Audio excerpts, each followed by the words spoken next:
Di ba mga sinungaling kayo, mga online lending apps kayo? Makapanakot lang talaga kayo eh. Oh. May nagtanong sa akin. Yan po text nila sa akin, Boss Ray. Kaka-text lang, totoo po ba ito? Kasi sobra-sobra na stress at anxiety nagagawa nila sa akin. From PhilPost, Taguig Branch. Good day. Ang inyong demand letter from Regional Trial Court, Branch 43, with case number 000983, ay ipapadala na bukas, June 26, 2024, sa ganap na alas 10 ng umaga upang pirmahan ito under the rule of law.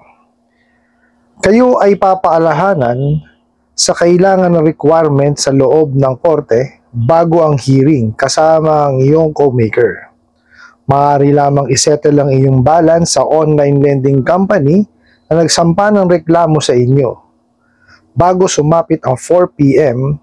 ngayong araw na ito upang hindi ipadala sa inyo ang inyong demand letter from attorney.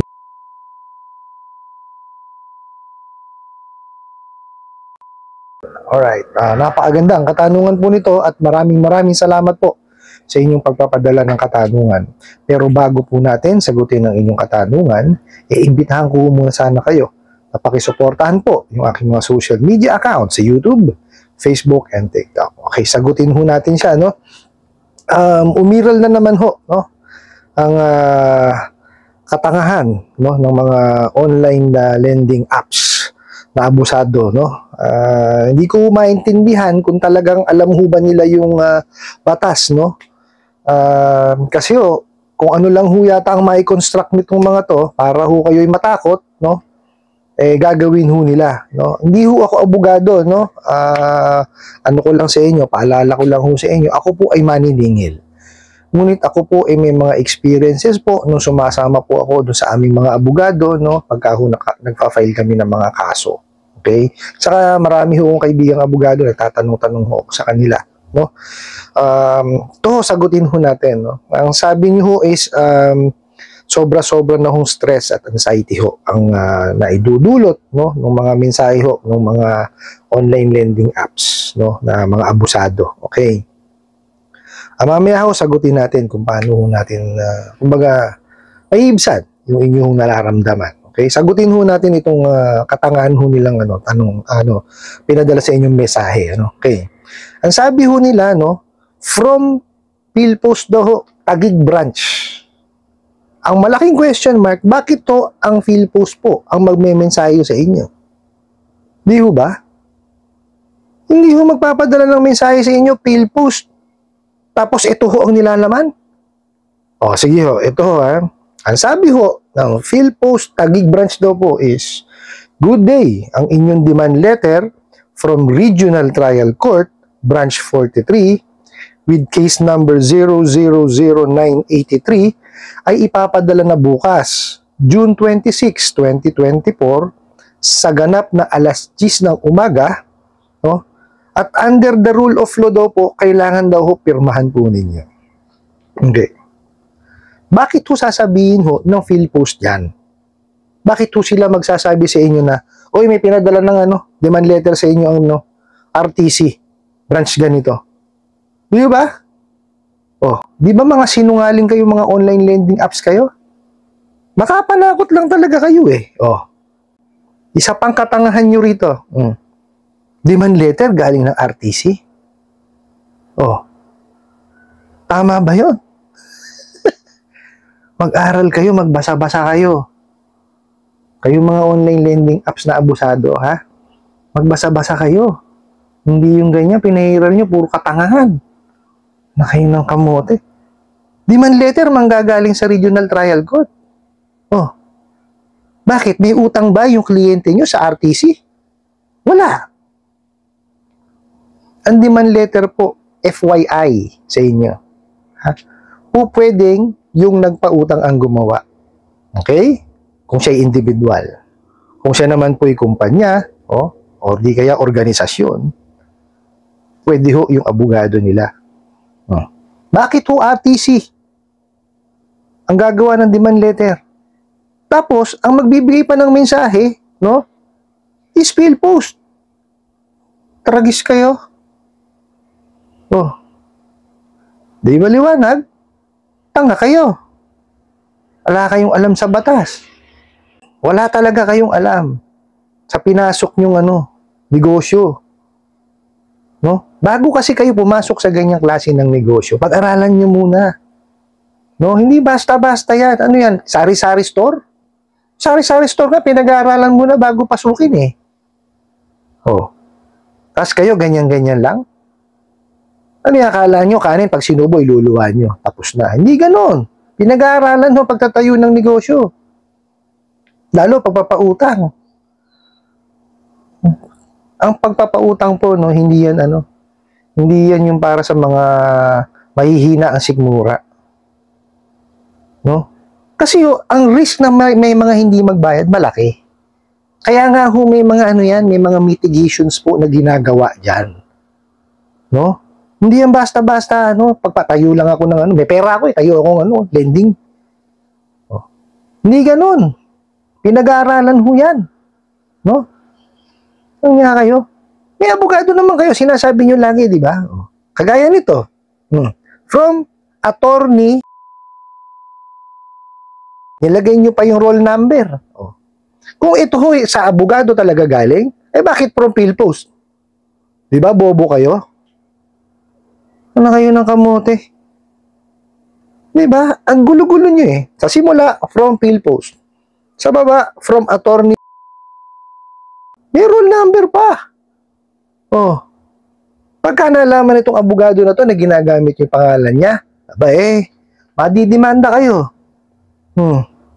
Tapos ito pa masakit, ba? Nakakatawa to eh. Ito daw yung requirements sa loob ng korte bago ang hearing, kasama daw po yung co-maker. Kailan ka nakakita? Sa mga online lending apps, meron bang co-maker? Wala. Mariosep, puro panakot nyo lang yan. Ba't ganun kalaki ba yung nahihiram sa inyo para kayo ay ng co-maker? Mga bugok. 2,000 may co-maker pa, ba? Wala ka talaga, hindi ka dapat nagninegosyo ng ganyan, di mo alam. Yan ang mga panakot nyo doon sa mga ninakaw nyo mga contact details. Ginawa ho kayong co-maker, ginawa ho kayong referees. Tanga! Mariosep kayo. Sasama pa co-maker. Sumasakit ang ulo ko dito. Tapos, sasabihin ninyo, ito ha, ang sabi nyo doon sa una, isinampan nyo na. Ngayon naman, magbayad kayo. Bago ang alas 4. Bago tuloy isang pati padala yung demand letter. Ano ba talaga? Diba? Kaya gulo-gulo nyo magpadala ng mensahe eh. Diba? Dapat consistent. Hindi ako naniniwalang abogado nagpadala nito. Di kawawa naman yung abogado. Diba? Kasi, biruin yung katagal ng aral niyan. Kumuha pa ng baryat. Nakapasa, naging abogado eh. Tapos, ganyan gumawa ng mensahe. Hindi ako naniniwala dyan. Marami ho akong kakilalang mga abogado. Wag ho nyo silang gamit. Pinalilit nyo talaga mundo nyo eh. Barangay. Tapos, sa police station. Sa korte. Tapos yung si mayor. Ngayon naman, abogado. Talagang pinalilit nyo ang mundo nyo. Diba? Manong kayo maningil ng maayos? Aayos yung kumpanya ninyo. Tsaka sabihan nyo yung mga boss nyo. Di kaya kung may nanonood dito na may mga abusadong online lending apps. Bago ho kayo gumawa ng kumpanya, pag-aralan nyo maigi. Hindi ho yan basta-basta. Hindi ho kayo nagtatayo ng sari-sari store. Lending ho yung tinatayo ninyo. Hindi yan parang kanin pagka nagkamali, napasok ka, luluwa mo. Hindi ho ganun yan. Gagawin nyo, pagka nagpautang kayo, binigyan nyo ng pera, pinahiram nyo, at di nakabayad, tatakutin nyo. Hindi ganun yan. May batas tayong sinusunod yan. 5 ho yun. Batas at saka mga memorandums. Pag-aralan nyo po, hindi yung ganyan basta-basta lang kayong magtatayo. O tapos kung ano iuutos nyo dun sa mga ano nyo, mga tauhan po ninyo. O, tama ba yon? Uutusan nyo na mamaltrato ng ibang tao? Tama ba yon? O. Tapos kayo, nasaan kayo? Diba? Wala naman kayo dito eh. O, di umano, nasa ibang bansa kayo, papasarap kayo doon. O, samantalang yung mga tauhan nyo, sila naapektuhan dito. Diba? Lumabang kayo ng parehas, hindi ganyan. No? Doon sa nagpadala ho nung katanungan na ito, no? Ito ho gawin nyo, no? Eh, huwag niyo siyang intindihin, no? Kung ano ho sa tingin ninyo ang nararapat yung gawin, no? Para ho hindi niyo mabasa yung mga ganyang klaseng mensahe, gawin po ninyo, no? Paalagaan niyo po, no? Pangalagaan niyo po yung inyong mental health. Kasi yung napakahirap pong sakit niyan, anxiety tsaka depression. Habang buhay niyo dadaling yan. Oh. Wag niyo hong hayaan na may ibang tao na kumontrol po ng inyong isipan. No? Gawin niyo ho yung sa tingin niyo ay nararapat, no? Para kayo ho kumbaga maiayos niyo yung inyong mental health, no? Importante ho 'yun, no? Kung sa tingin niyo ho gagawin niyo itong bagay na to para hindi niyo mabasa yung mga mensahe, gawin niyo, wala akong problema 'yun. No? Nasa sa inyo yan. Kayo ho ang masusunod sa inyong buhay. No? At saka ang pinaka-importante po dyan, dapat po, mayroong ibang tao nakakaalam yan. Maghanap po kayo. Kausapin niyo po yung pamilya po ninyo. I don't think na magagalit po sila sa inyo. No? Kailangan may makaalam yan. Huwag niyo suluhin. Napakahirap pong problema niyan. No? Tapos, kausapin niyo po yung mga nasa contact details po ninyo. I-message niyo po sila. No, pangunahan nyo na nakahiram ho ako, no? Nagipit ho ako. Hindi ko naman ho alam kanyo na ganyan. Magtrabaho yung mga buhok na online lending apps na abusado na yan. Sabihin nyo po, marami naman ho nababalita ng ganyan. Alam naman din na ho nila yan. O di ho ba? O nung kamakailan lang ho. Meron hong kumbaga nag-post ho yung yung isang sikat na artista. O di ho ba? Napati siya, nadadamay. Diba? So talaga kumbaga masyado nang masakit sa ulo yung ginagawa nito. No, talagang kumbaga kung ito pandemic ang nangyari. Kaya kay online lending apps. Masyadong mabilis kumalat, no? Kaya ako ang payo ko sa inyo, kung ano ho sa tingin niyo, no, nararapat gawin, no, para hindi niyo mabasa, hindi niyo matanggap yung mga tawag nila na panghaharas, gawin nyo ho, no? Pero habang ginagawa nyo ho yun, no, mag-ipon na ho kayo. No, para ho, mabayaran nyo ho siya, no? Isang beses lang ho kayo magbabayad, huwag ho kayong yung parcel-parcel, no? Bayaran nyo ho, one time. Mag-ipon kayo, one time. Tapos huwag nyo na ho silang tanggiligin. No? Tabi nyo ho yung proof of payment nyo.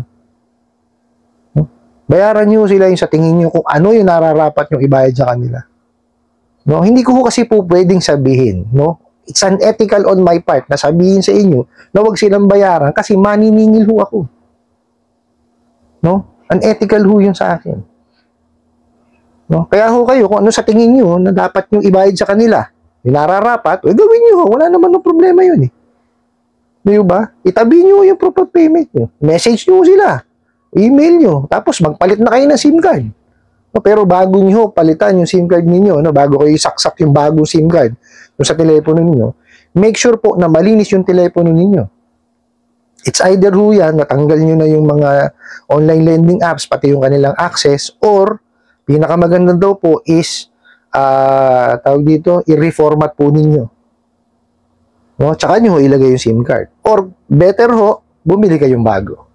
No? Tapos kung kailangan nyo ho talagang manghiram pa rin, doon ho kayo sa mga lending financing at bangko. Manghiram, no? At ang pinaka-importante pong tatandaan nyo, no, dapat po yung hihiraman po ninyo ng mga lending, financing at bangko is ini-explain po sa inyo yung inyo pong obligasyon. Kailangan po maintindihan ninyo eh. Kasi ang mahirap po dito sa mga online lending apps, hindi nyo kasi alam yung inyong obligasyon. Samantalang pag dito kayo nang hiram sa mga lending, financing at bangko at in-explain sa inyo, no, dapat, kumbaga, mapapangatawanan ninyo yung inyong obligasyon. Kasi i-discuss sa inyo magkano yung amortization po ninyo. No? Magkano po yung idadagdag na interest sa inyo? Magkano po yung ikakaltas sa inyo kung meron man?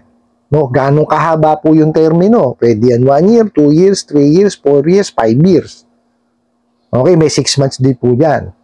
No? Ngayon po, kung manghihiram kayo sa kanila, ano naman ho, kumbaga, gampanan nyo po. Kasi in-explain ho sa inyo eh. No? Tatanungin ho kayo niyan kung sasang-ayon kayo dun sa kanilang terms and condition at dun sa na-approve na loan sa inyo. Yun ho ang pinagkaiba ng mga online lending apps na abusado compared po sa mga lending financing at bangko. Dito ho kasi sa mga online lending apps na abusado, wala hong explanation yan. Dito po meron. No? So, kumbaga, maipaplano nyo yung paghuhulog po ninyo. Dito sa mga online lending apps, wala kayong pagpaplano mangyayari. Magugulat kayo after 7 days, may due date na kayo. O, di ba? Ganun ho kahirap yun. O. Kaya ho kayo, kung manghihiram ho kayo sa mga lending financing at bangko ho, no? Make sure ho na naintindihan ninyo at mapapangatawanan po ninyo yung hiniram nyo po sa kanila. No? Kasi ho, kung gagawin nyo lang din ho, yung for example na nagipit ako, no? Dito ho sa mga online at sa mga mga lending financing at bangko na legitimate. Sabihin, nagipit ako, hindi ko mababayaran.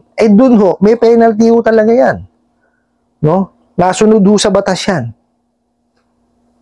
No? Mape-penalize kayo na mape-penalize. No? Kaya nga ho, sabi ko sa inyo, pagplanuhan yung maigi. Isipin nyo ho muna kung kakayanin nyo yung amortization po ninyo bago kayo pumasok dun sa panghiram ho ng pera sa mga lending financing at bangko na legitimate. Okay po? Basta ho kayo manghihiram, lagi nyo po isasaksak sa isip nyo na kailangan nakaplano. No? Ibig sabihin ho, kaya nyo siyang bayaran. No? Hindi porkit ho na nagipit. No? Andun na ho ako nagigipit din eh. No? Kaya lang ho, pinag-iisipan ko maigi kung kakayanin ko ba yung magiging amortization. No? Ang mahirap po kasi dito sa mga online lending apps na abusado na to, no? Hindi nyo maipaplano talaga. Kasi wala kayong kaalam-alam doon sa obligasyon ninyo eh. Di ba? Kalaki na kinaltas upfront, tapos malaki pa rin yung idadagdag sa inyo. Talaga mababaong kayo.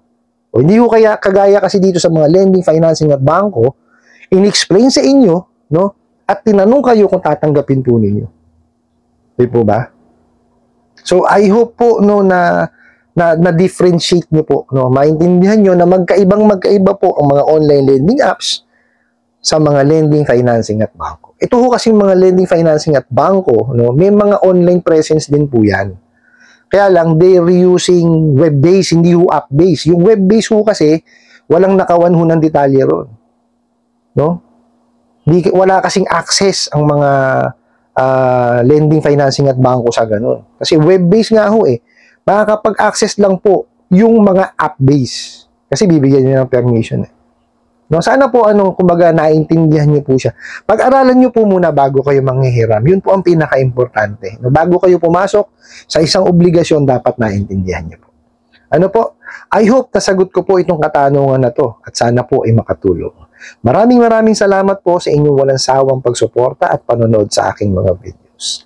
Maraming salamat po sa inyong pag-like, pag-share, pag-comment at pagtatanong.